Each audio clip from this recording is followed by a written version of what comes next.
Cosa? Okay. Now the recording is in progress. Okay, so I will do the start. If I'm online, Gerardo.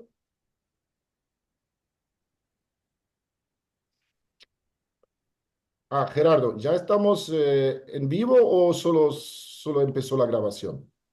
Perdón, está en la grabación solamente. No Ok, hemos dado ingreso al resto de la gente. dale. Bueno, avísame, por Cuando favor. quieras. Hemos... Sí, Admitimos sí, a ya todos. estamos. Vamos entonces. Sí, vamos, vamos. Admitimos a Ya se todos va. que están. Muy bien, ok. Bueno, así, buenos días a todos. Parece que ya Momento. estamos. Ok, entran más personas.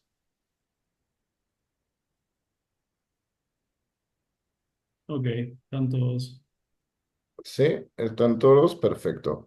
Bueno, así muy buenos días a todos a nuestra serie de webinar sobre las redes inteligentes, Argentina, Chile, Alemania. Hoy es una reunión especial en ese sentido, no solo porque presento hoy Temenel de la DENA, también es como nuestra última sesión en el marco de la serie webinar. Y bueno, digamos, sin otros particulares, bueno, quiero agradecer obviamente por parte de todo el equipo organizativo de la UTN y del Instituto de Energía Eléctrica de la Universidad de San Juan y organizado por Venios y apoyado, entre otros, y bueno, estamos muy felices por parte de la DENA y poder escuchar hoy a Tim Menel sobre el tema de la integración de las energías renovables y las lecciones aprendidas por parte de Alemania. Esa presentación hoy, como anunciado, va a ser en inglés. Así, bueno, sin otras palabras más, paso ahora la palabra a Tim Mennel. Solo quiero recordar que las preguntas se pueden poner, como siempre, en el chat y luego, a continuación de la presentación, al final, ponerlo directamente a Tim Mennel. Así, Tim, por favor, adelante. Tim, please go ahead.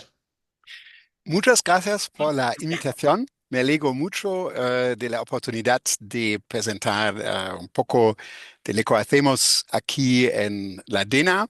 Desgraciadamente me faltan las palabras técnicas en español y es la razón por que yo quiero presentar en inglés. Okay, so I would like to start and have a brief question. Is it me who is supposed to share the slide deck? In that case, I need the right to share. Uh, Claro, Gerardo, ¿lo puedes facilitar el permiso? Perdón, estaba muteado. Ahí creo que ja, está. funciona ahora. Ja, muchas gracias. Okay, so can you see the slides? Yes, yes, we can see Okay, it. yeah, excellent. Okay, the topic of my seminar contribution today is the renewable energy market integration, seen from a perspective from Germany. I have only little knowledge of Latin American power markets, so not every solution that we have developed in Germany might be a good fit for your electricity markets, but I'm very happy to discuss specific questions. But yeah, this is about Germany in the first place. So a brief look at the agenda. Indeed, I have a number of slides that will not all be shown and discussed in detail, but which I think are relevant for anyone who reads the slide deck afterwards. So I have a brief introduction to the German electricity system, also to the renewable energy support system that has been developing in this country for more than 20 years. So I'll be rather quick with these first two parts of the presentation and then go into more detail when we reach the part on challenges of market and system integration. And as well, obviously, I want to spend time on the solutions, meeting the challenges. Okay, Don't hesitate to ask questions. I understand most of them via the chat. In principle, I'm also open to discuss them directly. Okay, German electricity system. We have had a liberalized electricity market since about the early 2000s. The legislative change was made in 1996, but it took some time to implement it. Basically speaking, we have a decentralized market system that allows both for bilateral trading and trading via a power exchange. We have regulated networks, but both a liberalized or free wholesale market as well as a free retail market, which I understand in a country like Chile, for instance, not the case. Technically speaking, Germany falls into 4 balancing zones that are operated by 4 TSOs, and that reflects the former structure of vertically integrated electricity supply industry that we had from the early 20s until the late 90s. At the same time, we have only one market zone. So the wholesale market extends all across Germany, and until a few years ago, including also Austria. Because it's a decentralized system, we have balancing groups that are responsible for balancing themselves out. Okay. The German government has issued these renewable expansion plans, which are obviously quite ambitious. Just to put the numbers you see here into perspective, we have a peak demand of around 80 gigawatt.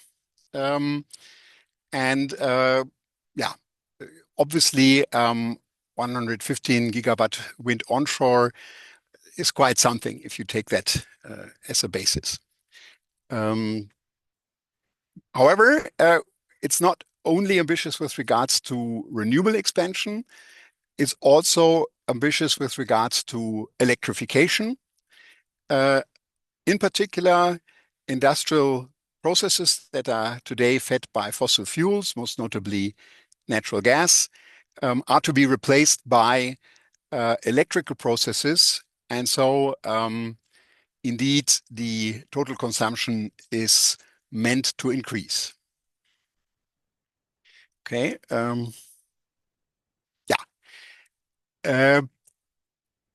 The graph you see here shows the development of the support system.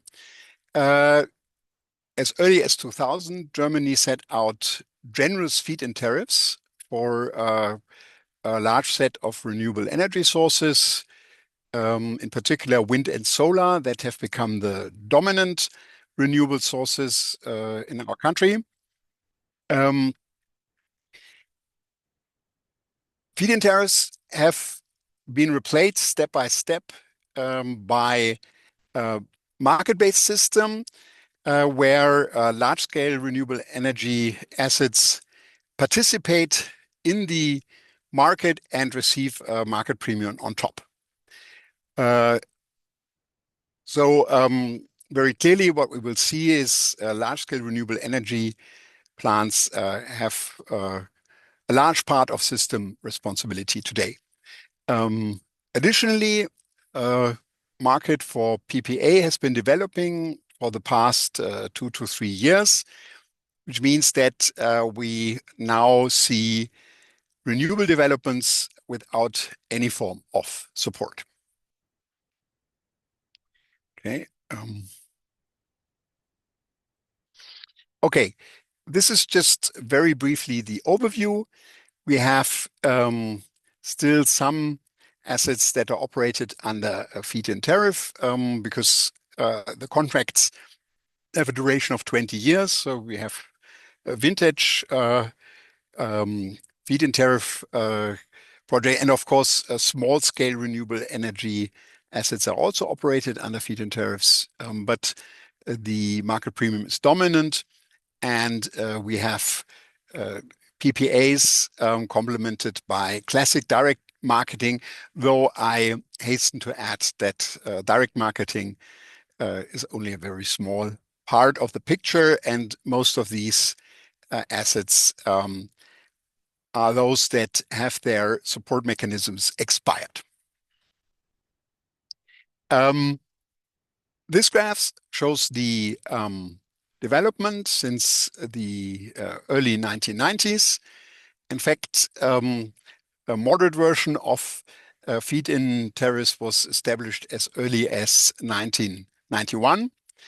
The renewable energy law was passed in the year 2000. It was also the year that DENA was founded, and we accompanied the legislation over the subsequent years.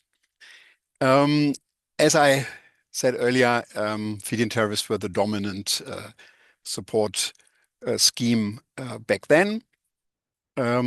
And since 2014, market premia are mandatory for large-scale installations. And so the latest figure is not part of this graph. I didn't get a better graph, I have to say, but I can tell you that last year, 59% of gross electricity demand was covered by renewable energy in Germany. And that's quite something if you think of the number for 2000, where we were just slightly above 20% or so. Oh, well, no, 10%. Yeah. Okay. Yeah. A brief word about the market premium system. It's not as easy as one might think, that you sell your electricity and then just get a premium on top, and that's it. The idea was that there should be some limit also to the generosity of the system. And so the idea is, well, in a few words, that there is a target revenue that is fixed for imaginary standard installation, for instance, a wind installation or a solar installation or so on, and that the market premium is then calculated with regards to this standardized asset. And it's calculated in a way that the standard asset will always achieve a certain revenue level. The actual asset that you have might outperform the standardized asset. Then you can keep the market premium calculated under the system, or you might end up being a low performer and then you miss this revenue target. Yeah? Okay, so but in a nutshell, this smooths out potential bad developments that could ensue from weather predictions being totally wrong over a 20-year period or so. They would be really covered by this standardized asset. However, at the same time, it gives you incentives to sell your wind farm into the appropriate market. We have a spot market as well as an intraday market. Since recently, you can also sell renewable assets into ancillary service markets. The market premium you receive is independent of your sales decision, and that's the important point here. Okay, we also have renewable auctions. I'm well aware of the fact that it was Latin America who made the first experiences and contributed to the general development of renewable auctions in the first place. In Germany, they were introduced in 2017 with some pilots that were undertaken before. The solar PV auction is a simple pay-as-bid auction with tenant capacities being the limit. And so solar PV is the successful case. This graph shows the development of the price level in comparison to the wholesale market prices. And yeah, okay. I mean, for quite some time, the price level for solar PV was falling and then at a low level. And then suddenly we had a steep increase in the wholesale market prices. And then, of course, the market premium will not be paid out. That's because the standardized solar PV asset wouldn't need it. So you don't get a premium. But since the peaks in 2021, we have seen also a receding prices in the wholesale market. And what this graph also shows is that there have been always sufficient offers. Just can't go deeply into it, but the onshore wind market doesn't work quite that well. Here we have seen auctions where the tenant capacity could not be met, with the central problem being a lack of sufficient space. So there are not sufficient sites available. Okay, yeah, I skipped the slide on power purchase agreements, unless there is a very urgent question. And now come to the main topic of today's webinar. And this is the challenges that renewable energy integration poses to the electricity system. In particular, of course, we are talking about variable renewable energy. There are very lucky countries in Europe as well as in Latin America that have plenty of hydropower, in particular Sweden and Norway, to some extent Switzerland. And this is a flexible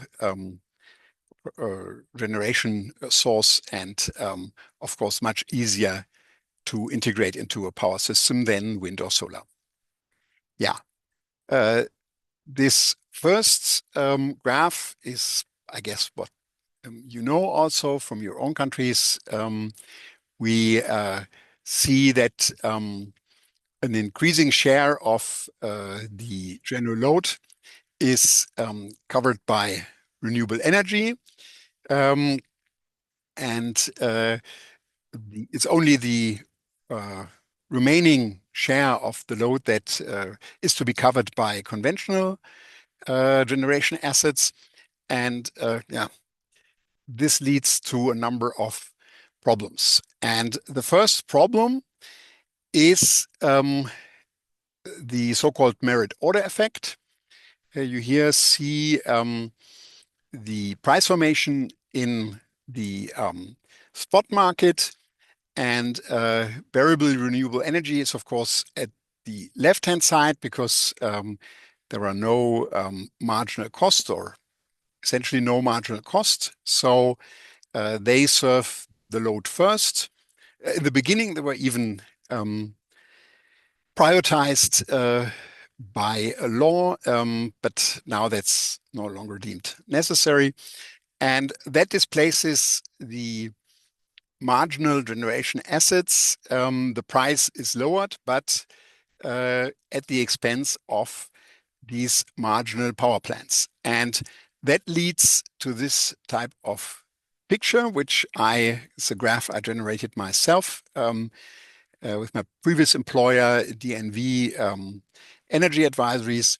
So what you see here is a graph that shows a load duration curve for Germany, as well as residual load duration curves. So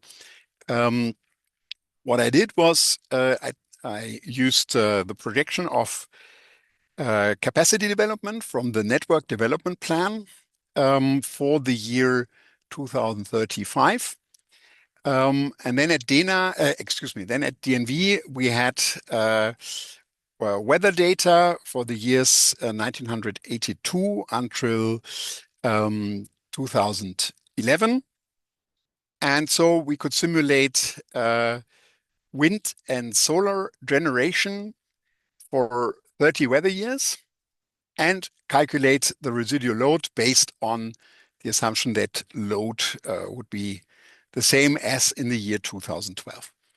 And the graph is quite telling because there are two things that I think are striking. At the right-hand side, you see an increasing number of hours with excess generation, negative residual load. That does not necessarily jeopardize system stability, but I mean, you can always curtail renewable generation. And in fact, that happens today in case that network stability is endangered. However, if you do that to a very large extent, you obviously waste a lot of electricity and your system becomes more and more inefficient. So one of the big discussions going on today is how to use storage to actually make use of this electricity. This need not necessarily be electricity storage, such as batteries. It could also be heat storage because there's a tendency to electrify heat provision also in German houses. More problematic is the left-hand side of the picture. What we see here is the unfortunate fact that while renewable energy, variable renewable energy, can cover a large share of total demand, there will always be a few hours where they are not available. The famous Dunkelflaute, which is one of the important words in the political discourse these days. Dunkelflaute refers to times when it's dark and there is no wind. So, and any system that depends to a large part on wind and solar generation will experience these times. It could be 100, could be 200 hours per year, but you need to make provisions for these hours. And the graph shows that, unfortunately, you might need as much backup capacity as you had capacity before. Obviously, that's not the whole story. A lot of the discussion we are having today is about demand response and demand side management to actually lower this value. But nonetheless, as a starting point, I think this graph is quite important. Yeah, so this is the general security of supply, or this was the general security of supply topic. Here on this chart, we are looking on the scheduling of renewable assets. I mean, this is something that you know as well.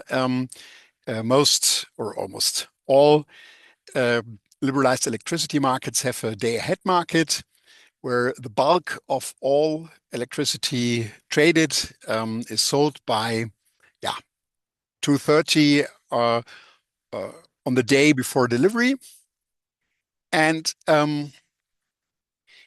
this doesn't work so well with variable renewable assets because you have a wind forecast at 2:30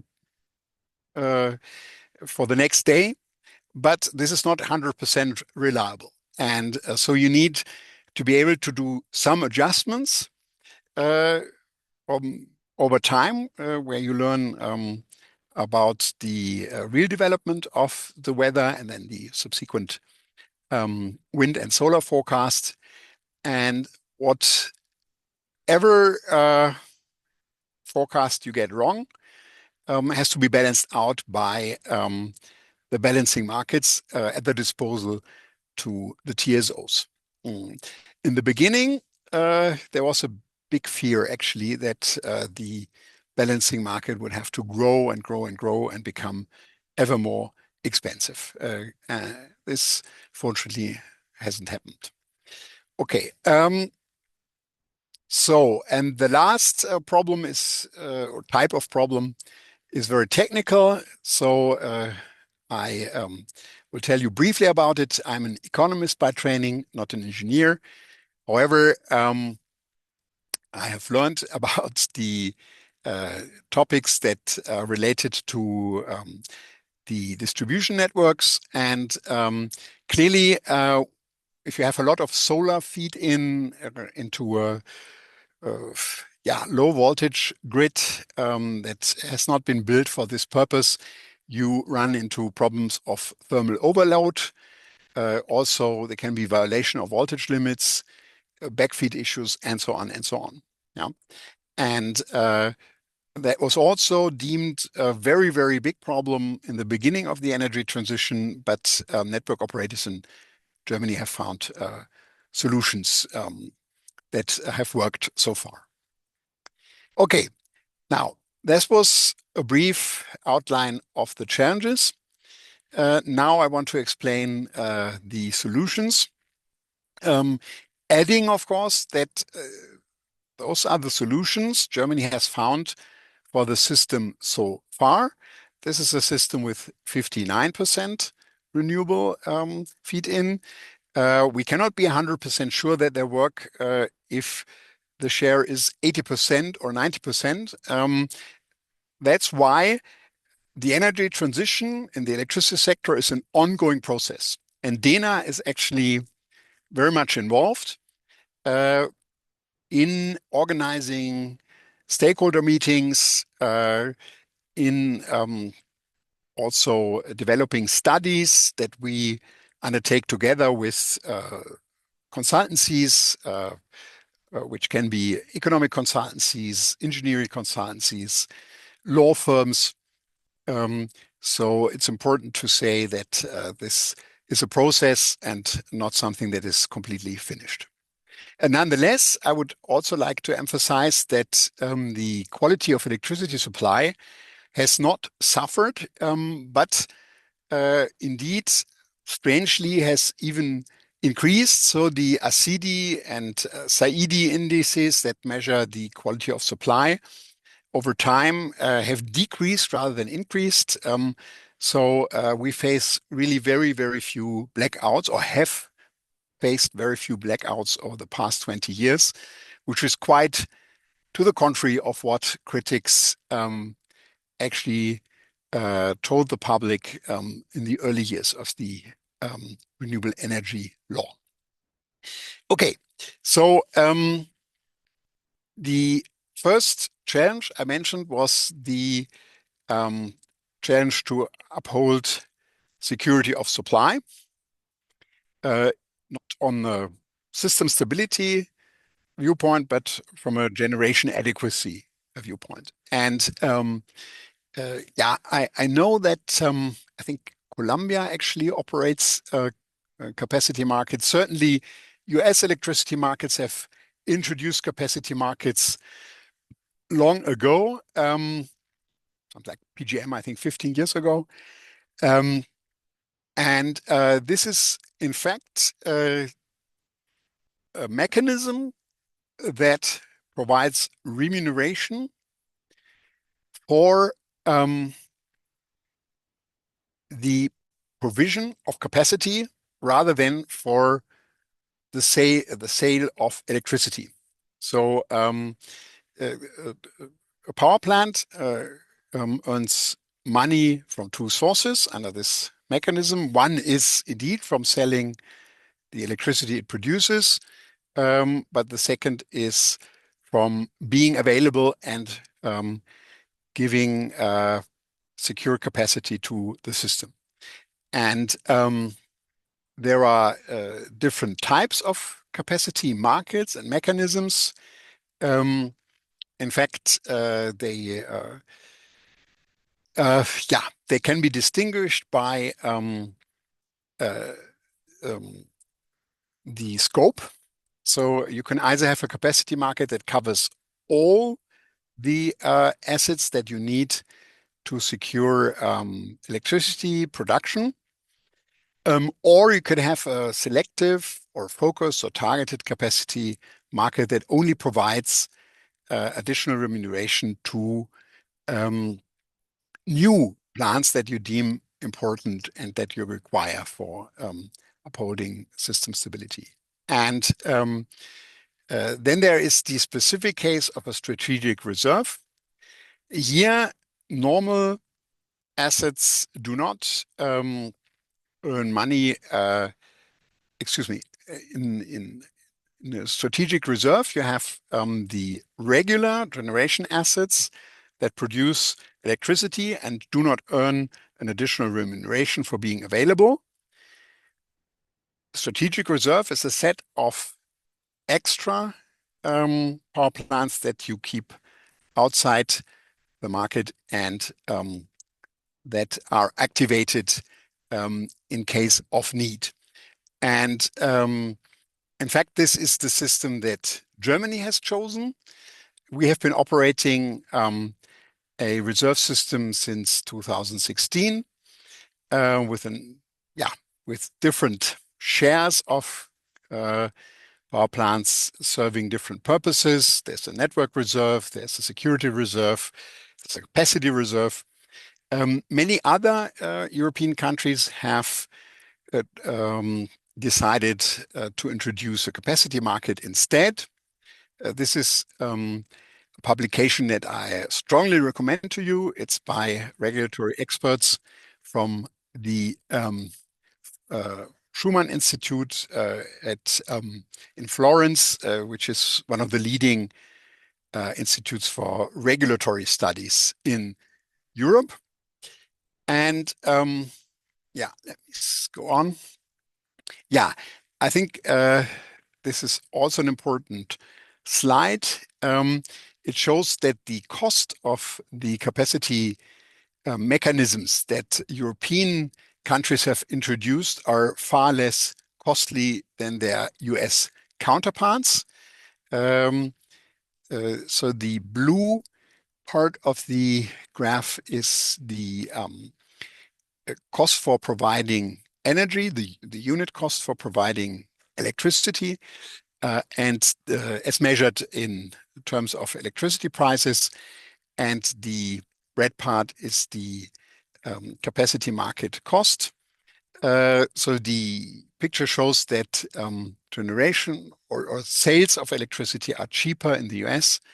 However, US markets have very high premium on capacity payments. Okay, a brief look at the German system. I mentioned that Germany has been operating a strategic or a system of different reserves that are on this slide deck. It's important to see that most of these assets are fossil fuel power plants that have been decommissioned, but are mothballed outside the market. And that was a big advantage, a big asset for Germany and Central Europe in 2022. You are certainly aware that Russia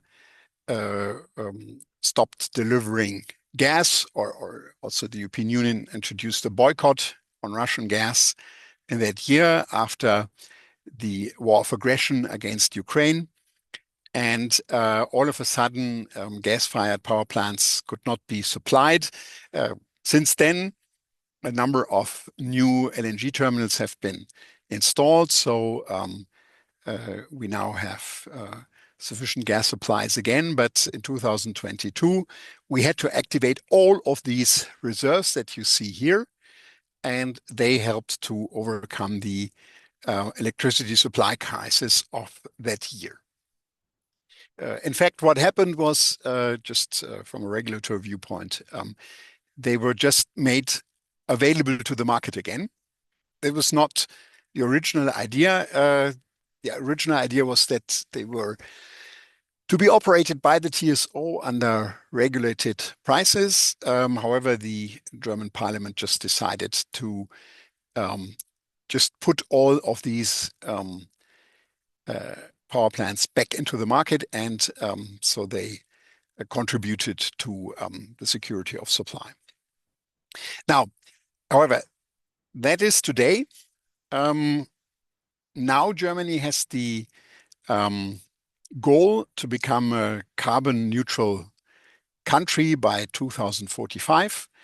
And the electricity system is meant to be carbon neutral by 2035. Quite ambitious. Let's see how realistic it is. However, it does mean in particular that the reserve system of 2016 has no future. A coal phase out has been enshrined in law. So by the year 2030, we will have no hard coal left in the system, and by 2038, no lignite either. And so this graph shows the future envisioned by 5 consortia that have produced climate neutrality studies, so-called Big Five studies, published in 2021. And those are comprehensive studies into the energy system, future of the energy system. And what you see is that each of these studies predicts a very important role for hydrogen-based generation in the future. And that is the basis of the plan by the German government to actually hold auctions for new power plants that are based on natural gas, but that are H2 ready. And the idea is that these power plants will receive considerable subsidies, but attached to these subsidies, there is the obligation to switch the fuel from natural gas to hydrogen by the mid-2030s. Actually, DENA has accompanied this legislative project by conducting the consultation. I can tell you that there are a number of open questions under discussion. Yeah, I mean, you're engineers, you know that the devil is in the detail. Clearly, the fact that our government coalition has collapsed does not accelerate the process, but we generally believe that by the end of next year, this strategy will be established. And the idea would be to start with auctions for 10 gigawatt of H2 ready generation assets. Our regulator actually says we need 21 gigawatt by the mid-2030s. Okay. Now, on top of that, just to mention that and to actually conclude on the previous topic, we have now a proposal for the introduction of a capacity market in Germany, which is meant to be a combination of a focused central capacity market for new generation assets and a comprehensive decentral market. Actually, we are currently preparing a report on the capacity market discussion in Germany. We are preparing it in English. If you're interested, just send me an email. I can then send you the report by mid-January or end of January when we are planning to publish it. Okay, now The second challenge I mentioned was the scheduling of variable renewable assets. And it's important to mention that since 2014, the European Union has regulated that large renewable assets have to bear the full system responsibility, full balancing responsibility, which means that any deviation from a given schedule will be penalized if balancing power has to be activated. That was meant to incentivize the self-balancing of wind assets. What we have seen is the creation of virtual power plants, where there's a joint marketing of flexible generation assets, storages, and wind or solar power to actually meet that demand. Certainly, however, the improvement of the weather forecast has also helped. This graph shows the development for Spain, but this would be the same for Germany. So the errors that you have to correct from the day ahead schedule until the actual delivery have been much reduced. However, the most important innovation was the introduction of an intraday market. So the basic idea is that after gate closure in the day-ahead market, market participants have the right to clear their positions until sometime before actual delivery. And we started with 1 hour. So there was an hourly intraday market trading, obviously making use of the improvement of the weather forecast over time. This has now been reduced to 5 minutes before delivery. So the intraday market works on the basis of 5 minutes intervals. And the result is shown in these graphs from, again, a study from the Schumann Institute in Florence, which actually shows that the intraday market was quite successful in the sense that more and more electricity is being traded in these intraday market, and the need for balancing energy to be activated by the TSO is essentially flat. And so I think it's fair to say that from a regulatory viewpoint, intraday markets have successfully solved this issue of scheduling variable renewable energy. Obviously, an engineer would add many specific points. Clearly, battery storage plays a role, and other, smart grid elements play an important role.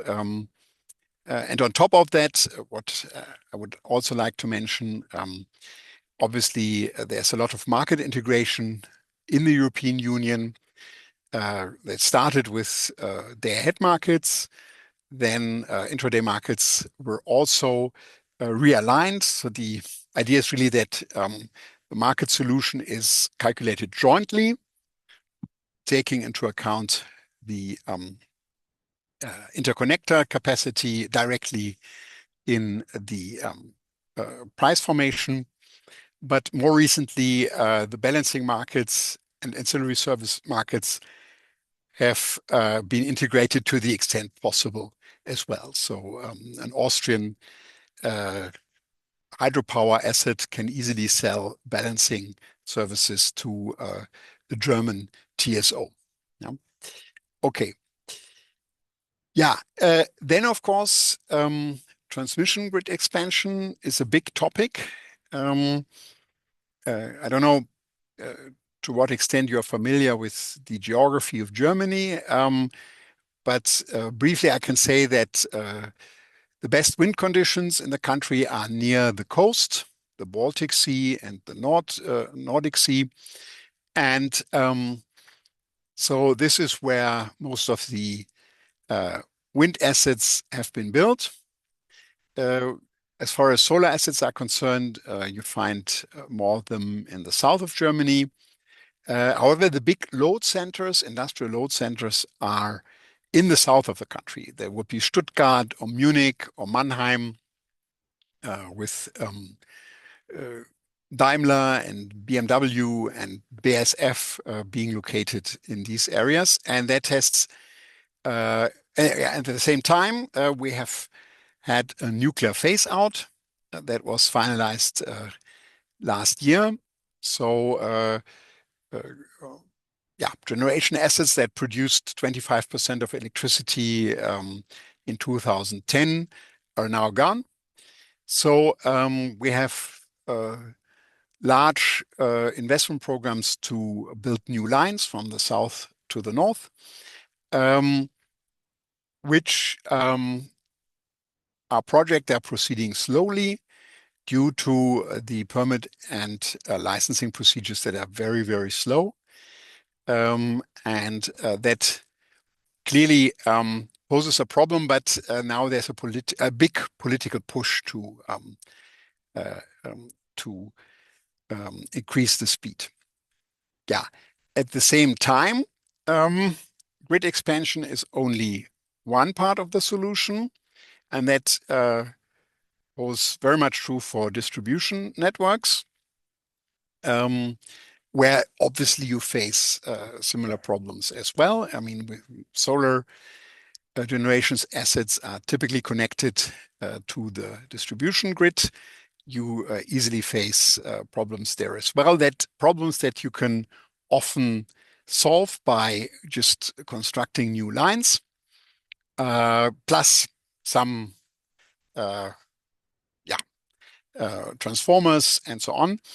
However, as you're well aware, there are also smart grid solutions that can be used to better control the feed-in as well as the load. And they can help avoid the expansion of grids, and they are considered to be cheaper in many cases. And there are many sources of flexibility that can be activated once you have installed a smart grid.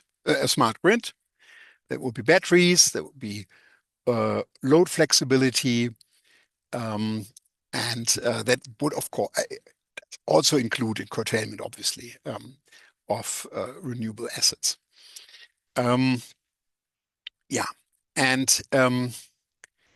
these flexibility options are not equally costly. They cost vary considerably. And what economists propose typically, here is one slide on the smart grids, but I jump from that. So what economists propose is to introduce a flexibility market, a market platform where the distribution network operator can purchase flexibility, for instance, the use of a battery to overcome network congestion situation or any type of problematic situation arising from feed-in from solar, for instance. And this slide shows that there are more and more batteries available in the system. In fact, the last 2 years have shown an even faster increase of battery availability. However, many of them are home batteries that are used by prosumers to just optimize their own consumption. What is actually has been introduced to change the situation is a specific article in our energy law 14a that allows contracts between the distribution grid operator and individual prosumers. The DSO reduces the network tariffs, and the user actually gives control over his or her battery or load flexibility for specific parts of the day, for specific times of the day. And this is a solution that is meant to be expanded. I have to look at the time a little bit, so I will not go into this slide. If you have questions, just contact me by mail. This would be the next step to introduce an anonymous market platform for flexibility rather than just have bilateral contracting. Okay, another important approach is the aggregation of decentral flexibility that would harness decentral flexibility by the prosumer or by cold stores that are not so large. They're also connected to low voltage levels, and aggregate them and make them available to the TSOs or the market, actually. Yeah. Okay, here I see I should have or could have added one slide of a really cool German startup. It's called Energiedoc, and they are operating this type of system quite successfully in the city of Hamburg in the north of Germany. So this is no longer theory, but this is actually happening. Okay, so what are the conclusions? Yeah, over 2.5 decades, Germany has successfully built up many renewable energy assets and meets roughly 60% of its demand today from renewable sources. However, market and system integration had to be actively fostered by the government. Otherwise, the system might indeed have been compromised. Several measures were enacted to that end, and so far they have worked in the sense that security of supply has proved to be quite high so far. Yeah, that's the end of my presentation. I see we have exactly 3 minutes left. So I'm open to 1 or 2 questions, but I'm certainly open to questions via email. We will make this slide deck available to all of you, and don't hesitate to write to this address if you have questions. Thank you very much, Tim. That was a great presentation. Was a tour through the German energy system. So currently, now is the chance. The questions, what's said before, please write it into the chat, or now use the chance to ask Tim directly. So in the round, is there any question? Okay, so it's like a bit my experience. I'm doing. There's one question, I think. Okay. Mr. I don't know, Mr. Franco. Yeah, hello, good morning. Hello. Yeah. Tim, I want to ask you a question. You talk us about German government being based on A2 migration of thermal power plants. So my question is, why to migrate on a system that has a low efficiency compared on hydrogen cells, and where that H2 will come from? Mm-hmm. Yeah. So, in fact, this has been a heated discussion also in a commission that we accompanied for the last 2 years, involving, I think, 7 or 8 consultancies, many of them engineering consultancies. And the basic question is indeed, if you have high shares of renewable generation based on wind and solar, plus a little bit of biomass, because our potential has already been activated. There's no expansion possible. Can you meet the challenges such as the Dunkelflaute times without electricity generation from flexibility alone? Load flexibility, storage, all this type of things. And the answer was no. The answer was that you can face times that might last 2 weeks or 3 weeks without electricity generation that batteries and load flexibility cannot really cover. And that led to the conclusion that some backup capacities were required. They have to be very flexible, more flexible than any coal-fired power plant could ever be. So there should be gas turbines typically. They have to be subsidized because they can't earn sufficient money in the market. However, the idea is that they will only be operating around 600 hours per year. So this is backup capacity. It's quite expensive, but it's necessary to safeguard security of supply. And in the long run, all of this should be operated on the basis of hydrogen. However, most people agree there are not so many emissions to be expected if you operate a plant only for 600 hours a year. And and the hydrogen, where should it come from? Well, yeah, it's a very good question. There are a lot of studies and a number, but most agree that Germany will have to import hydrogen. And from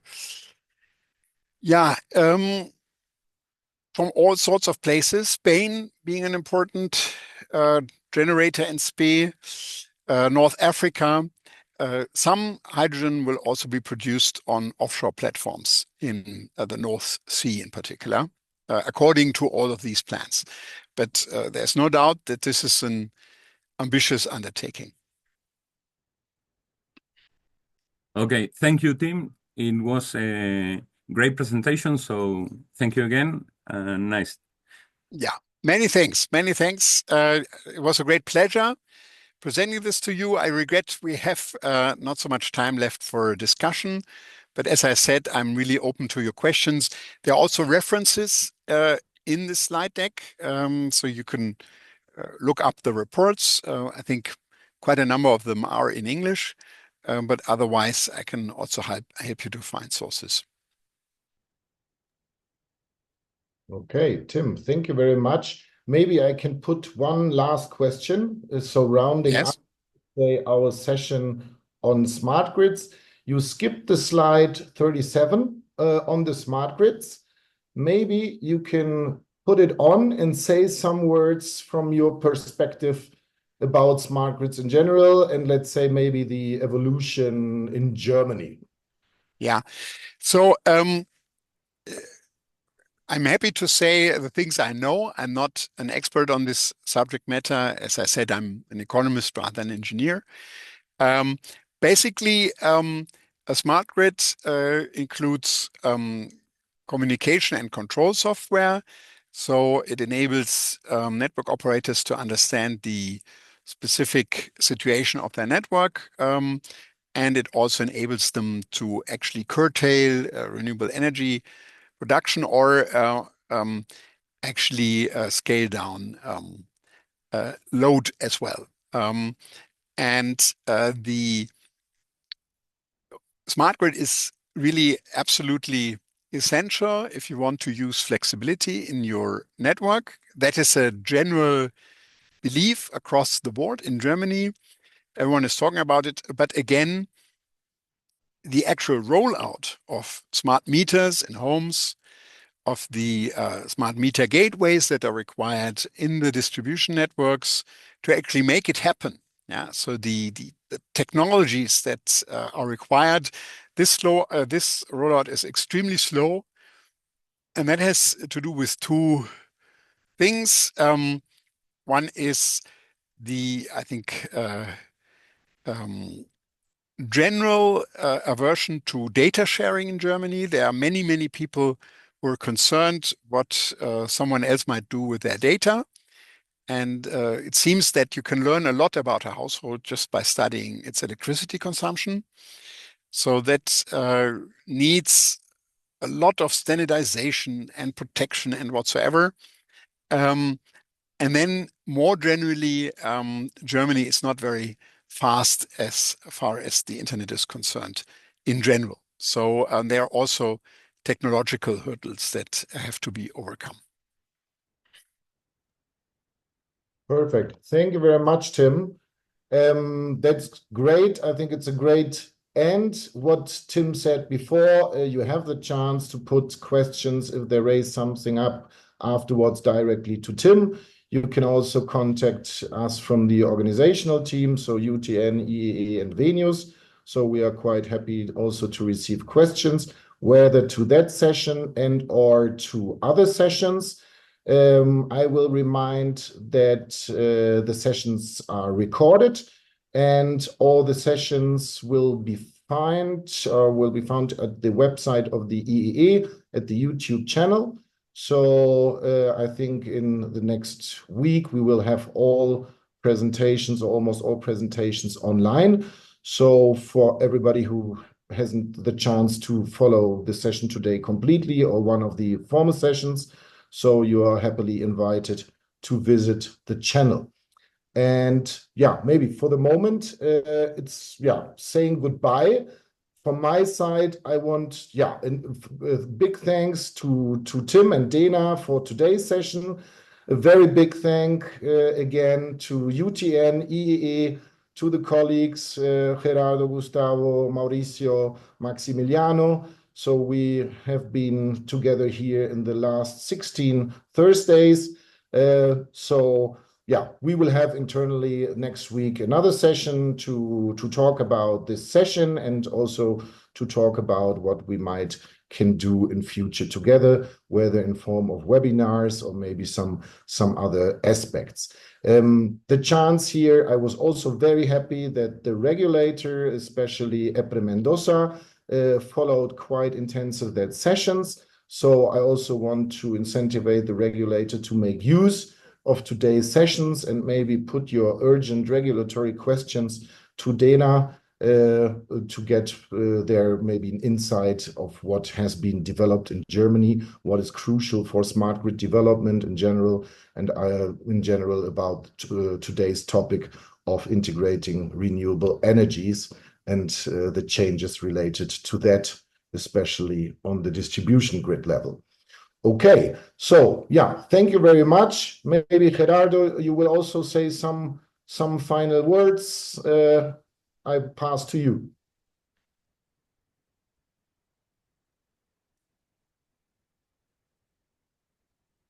Perdón. Thank you very much, Tim. The presentation. I send my